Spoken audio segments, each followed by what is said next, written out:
Hello la Famax. Aujourd'hui je vous raconte mon parcours dans ma vie de tatoueur. Alors moi personnellement j'ai fait des études littéraires, donc j'ai fait un bac L que j'ai pas eu. Il y a monsieur Ronfleman qui est près de moi, donc si vous entendez des bruits suspects, ne vous faites pas d'idée s'il vous plaît. Donc du coup après le lycée j'ai trouvé un petit job chez McDo. Donc je suis restée chez McDo à peu près 3-4 mois je pense. Et ensuite ils m'ont virée. Ils m'ont virée parce que je n'étais pas assez rapide, je sais pas. Donc déjà quand tu te fais virer de McDo, généralement tu te dis que la vie va être compliquée. Quand McDo te garde pas, ça remet en place quoi. Donc après McDo, j'ai préparé mon book parce que moi j'ai su que je voulais être tatoueur vers 11-12 ans à peu près. Donc pendant toutes ces années en fait, collège, lycée, moi les études ça n'a jamais été trop mon truc tu vois. Donc j'avais des très mauvais résultats scolaires parce que juste ça ne m'intéressait pas. Donc du coup j'ai pas eu mon bac. Après McDo du coup je me suis préparé un book papier où j'ai dessiné le plus de trucs possible, des trucs qui me correspondaient et d'autres. Parce qu'à l'époque, c'était bien vu d'avoir un book varié. Donc du coup, j'ai préparé un book et j'ai fait le tour des shops de Lyon. Je me suis pris ma balle de porte. Quelques shops m'avaient laissé miroiter une possibilité d'apprentissage, mais en fait, il n'y a pas eu d'apprentissage. Au final, je me suis prise beaucoup de portes.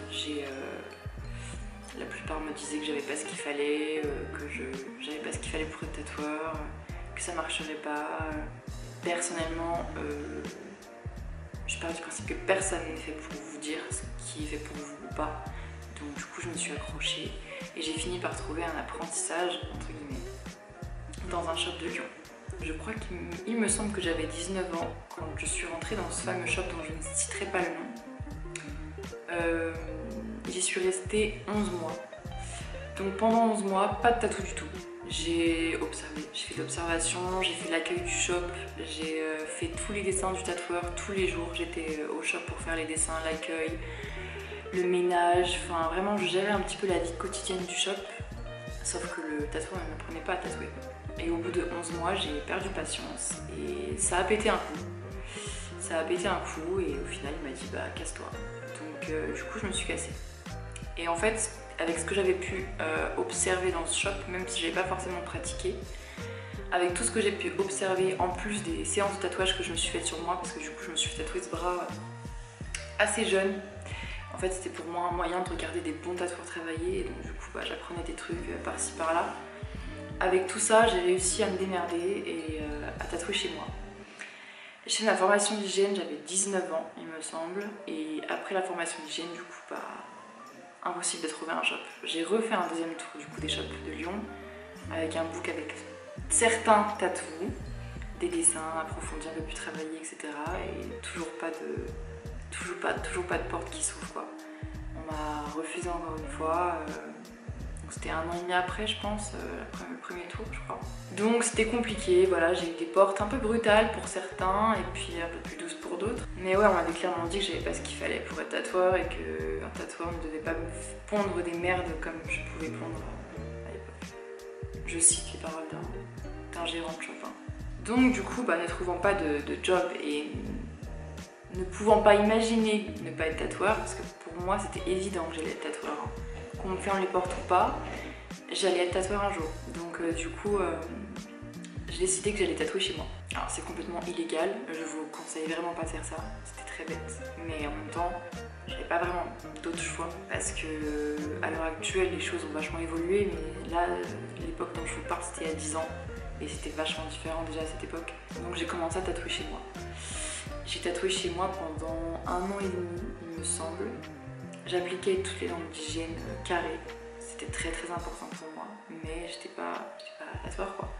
Donc du coup j'appliquais des prix qui étaient particulièrement bas parce que du coup il y avait aussi ce souci de légitimité. J'estimais pas mériter des gros tarifs. Et puis j'avais pas les charges que les shops ont, donc je prenais des prix qui étaient très bas. De quoi en fait pouvoir me payer du matériel pour continuer m'entraîner, etc. Ça a duré 1 an et demi comme ça. Le point négatif quand tu travailles chez toi, c'est que du coup tu ne peux pas communiquer sur ton travail comme tu le souhaites puisque tu n'es pas censé travailler. Donc tu prends des risques et donc du coup tu peux pas faire forcément de la com sur les réseaux sociaux quoi. À l'époque il n'y avait pas Instagram, donc à l'époque je fonctionnais surtout avec Facebook et c'était que du bouche à oreille quoi. Donc ça a mis un peu de temps et je prenais tous les projets qui passaient. Tout ce qu'on me demandait je le faisais, à part tout ce qui était réalisme, dos complet, bras complet. Bon ça évidemment je pouvais pas me permettre de prendre de risques, je me sentais pas capable de faire ça du tout. Mais tous les projets qu'on me demandait je prenais. Pour moi c'était un moyen de m'entraîner, de travailler mes lignes, de travailler mes ombrages. Tout ce qu'on pouvait me demander, je le faisais parce qu'il fallait absolument que j'arrive à avoir un super niveau. Et 1 an et demi plus tard, du coup, je rencontre Small Tattoo, qui aujourd'hui est Disorder. Arrête de ronfler toi là. Oui. Et il me propose un job. Alors là, pour moi, c'était une super grande chance de fou. À l'époque, j'avais 21 ans. Small Tattoo, du coup, a pour projet d'ouvrir un shop. Ce shop, vous le connaissez, c'est Black Hands, près de l'Ambassadeur. Et il me propose de rejoindre l'équipe pour l'ouverture. Pour moi, c'était une chance de fou. J'ai dit oui tout de suite. Et je suis restée chez Black Hands pendant 1 an et demi, il me semble. Voilà. Pour moi, Black Hands, ça a été la période où j'ai pu bouffer du tatou de façon intensive. J'ai appris comment gérer un shop, les derrière du métier. J'ai appris avec la clientèle, j'ai appris à gérer, à avoir vraiment à faire vraiment du tatouage mon métier. J'ai appris tous les à côté. Mais de toute façon, moi, mon rêve c'était d'ouvrir mon shop et j'avais toujours été très claire avec le gérant du shop. Il savait très bien qu'à un moment donné j'allais partir pour ouvrir mon shop. Donc je suis restée chez Black Hands pendant 1 an et demi. Et quand j'ai eu 22 ans, je suis partie et j'ai ouvert l'atelier tatou. Donc j'ai ouvert l'atelier tatou en mai 2016, il a 5 ans. J'avais à l'époque 22-23 ans à peu près. L'atelier tatou, ça a été une période où j'ai énormément grandi. En fait, avant l'atelier tatou, j'étais tatoueur, auto-entrepreneur. Pas beaucoup de responsabilités au final, à part, bon, oui, l'acte définitif en soi, mais j'avais pas forcément de responsabilité sur les épaules, quoi. Tout roulait. J'allais dans un shop, je travaillais, je rentrais chez moi, ça roulait, je gagnais bien ma vie, je mettais de côté. Et j'avais une vie, la vie de n'importe quel ado de 22 ans. J'avais mes copines, j'allais en boîte de nuit, je rentrais à pas d'heure, je faisais mon sport, je dépensais mon argent dans le shopping, etc. Et là j'ai monté le shop et là j'ai grandi d'un coup parce que j'ai dû faire énormément de sacrifices, renoncer à beaucoup de choses, j'ai grandi d'un coup, j'ai eu beaucoup de responsabilités, j'ai investi tout ce que j'avais dans ce shop en fait. J'ai vidé tous mes comptes bancaires et j'avais pas de plan B.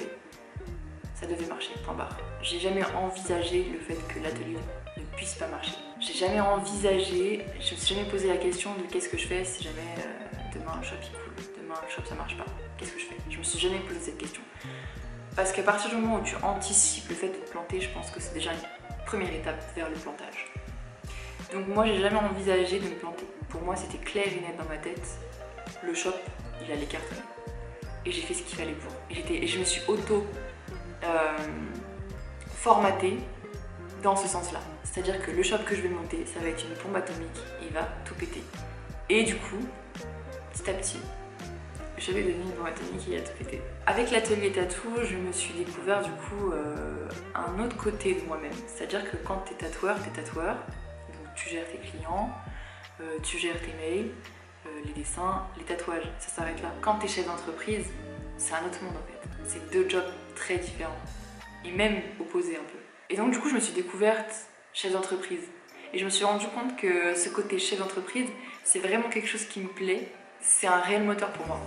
Les challenges, le risque, investir, jouer, poser des pièces, enfin ouais, tenter des coups, recruter des tatoueurs, puis les renvoyer quand ça va pas, et puis voilà, c'est gérer en fait. Vraiment, c'est un côté de moi que j'ai apprise grâce au shop et que j'adore en fait. Et je me rends compte que vraiment, gérer une entreprise, c'est vraiment mon truc.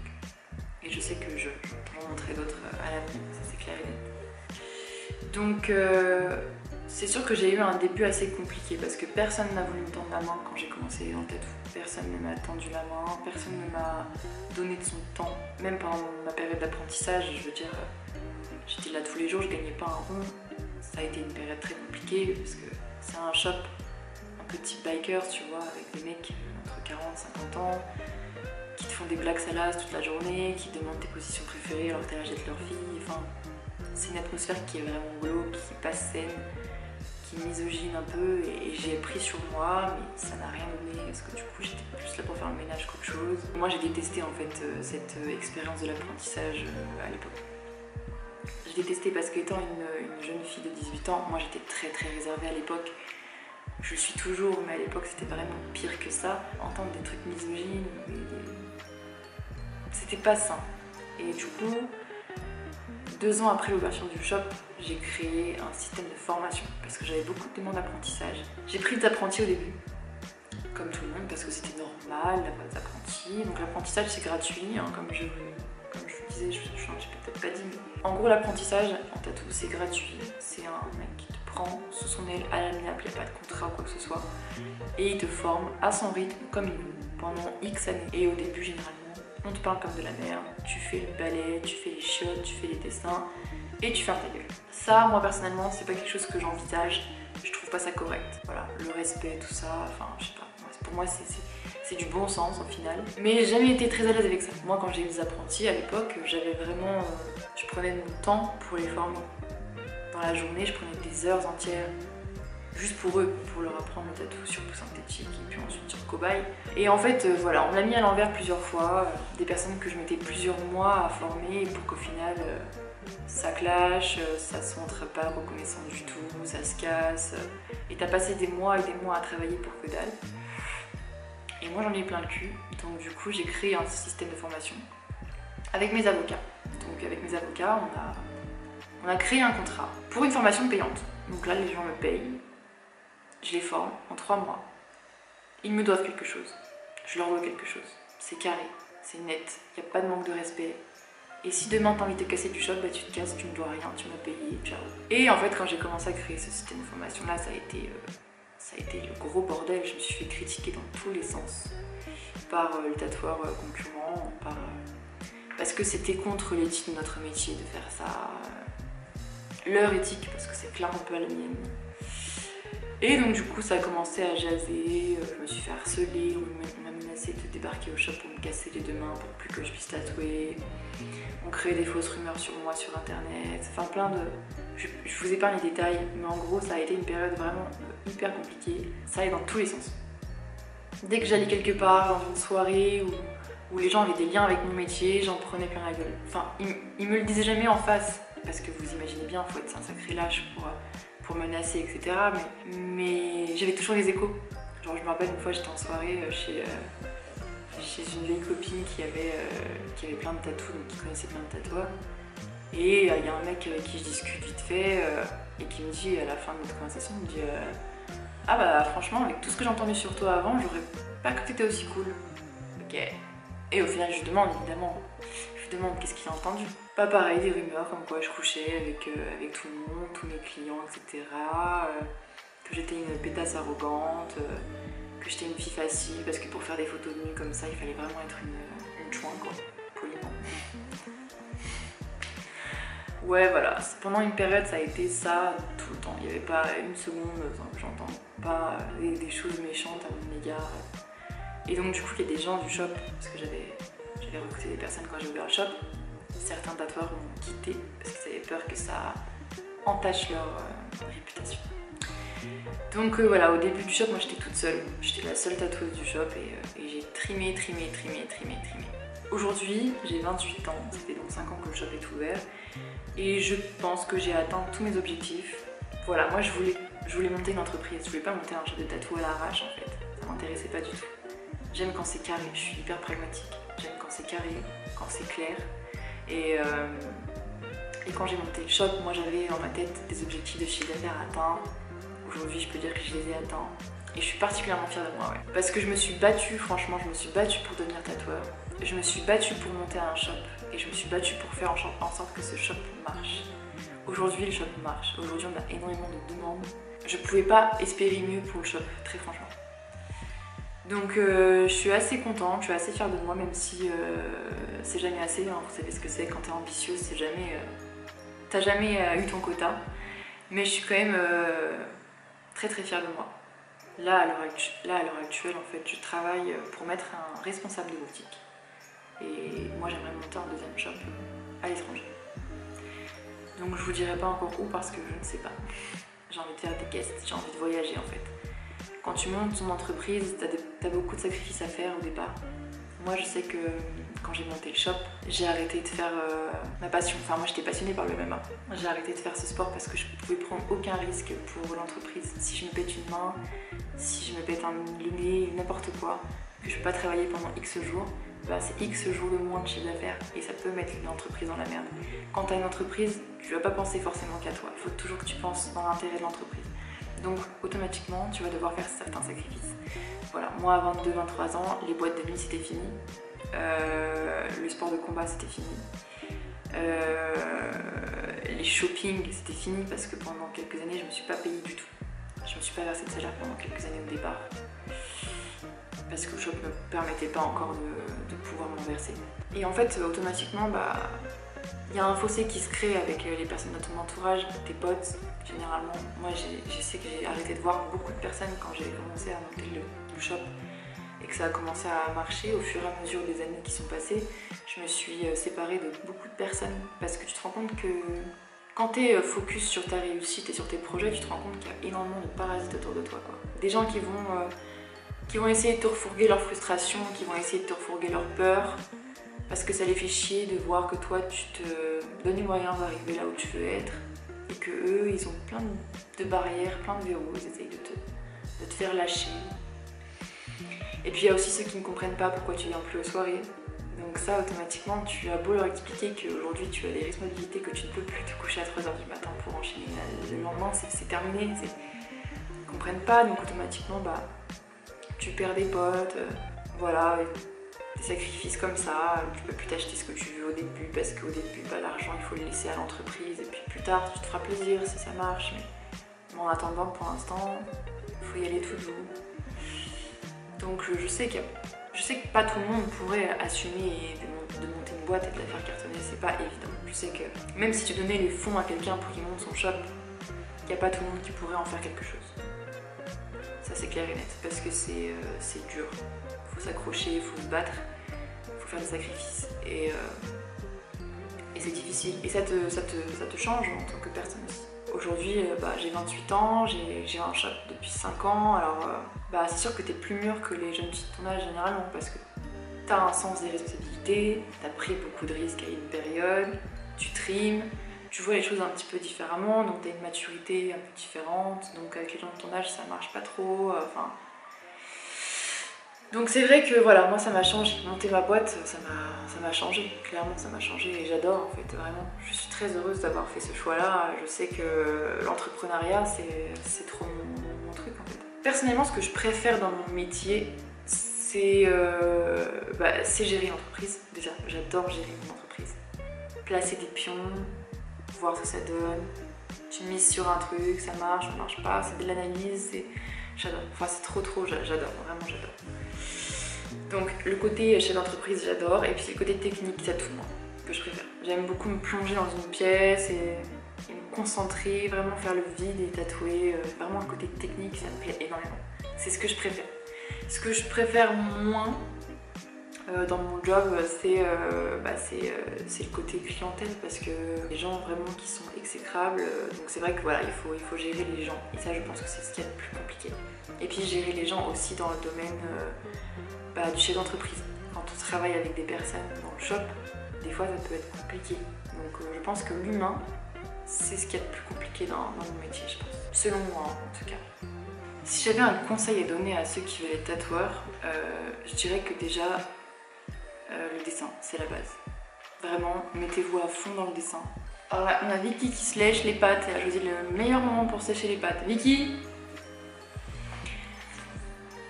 Si je devais donner un conseil à ceux qui veulent être tatoueurs, je dirais que déjà, mettez-vous à fond dans le dessin. C'est clairement pas possible de dissocier dessin et tatouage. Si vous voulez être tatoueur, il va falloir vraiment que vous donniez tout en dessin. Il y a tellement de concurrence aujourd'hui, il y a tellement de personnes qui veulent être tatoueurs, qu'il va falloir que vous vous démarquiez. Et clairement, déjà, c'est avec votre style que vous allez pouvoir vous démarquer. Donc déjà, travaillez votre style avant de vouloir vous mettre dans le tatouage. Travaillez votre style, mettez-vous à fond dans le dessin. Faites-vous un book solide. Soyez imbattable, quoi. Ensuite, bah écoutez, je dirais que si vous êtes vraiment sûr à 100% d'être prêt à faire les sacrifices qu'il faudra, et si vous croyez vraiment en vous, personne n'est là pour vous dire, personne ne peut vous dire que vous êtes fait pour ça ou pas. Personne n'a le droit de vous dire que vous êtes fait pour quelque chose ou pas. Donc si vous voulez vraiment faire ce boulot, battez-vous, démerdez-vous, trouvez des solutions, mais faites-le. Voilà. Quand tu es tatoueur au début, il y a des périodes où tu gagnes pas beaucoup d'argent, et ça peut être inquiétant parfois parce que vraiment il y a des périodes où tu ne gagnes pas de thunes, c'est galère, il n'y a pas de clients. Sérieux Vivi, sérieux. C'est maintenant que tu as décidé de te faire chier. Retourne à ta sieste là. Donc voilà, au début quand tu commences en tant que tatoueur, des fois il y a des périodes où tu ne travailles pas, t'as pas de thunes, t'as pas de clients, c'est compliqué. C'est compliqué. Alors si tu n'es pas prêt à ça, je pense que c'est un job, soit tu t'y mets à fond, soit tu t'y mets pas. Voilà, le nombre de personnes que je connais, que j'ai pu connaître, que j'ai pu rencontrer, qui d'abord voulaient avoir un plan B au cas où ça marchait pas. Voilà, moi personnellement, je suis pas du genre à aller à tâtons dans quelque chose. Si je veux quelque chose, je donne tout, mais je l'ai au final. Donc je pense qu'il faut être prêt à faire quelques sacrifices pour faire ce métier, pour réaliser son rêve. Hein, Vivi, c'est vrai.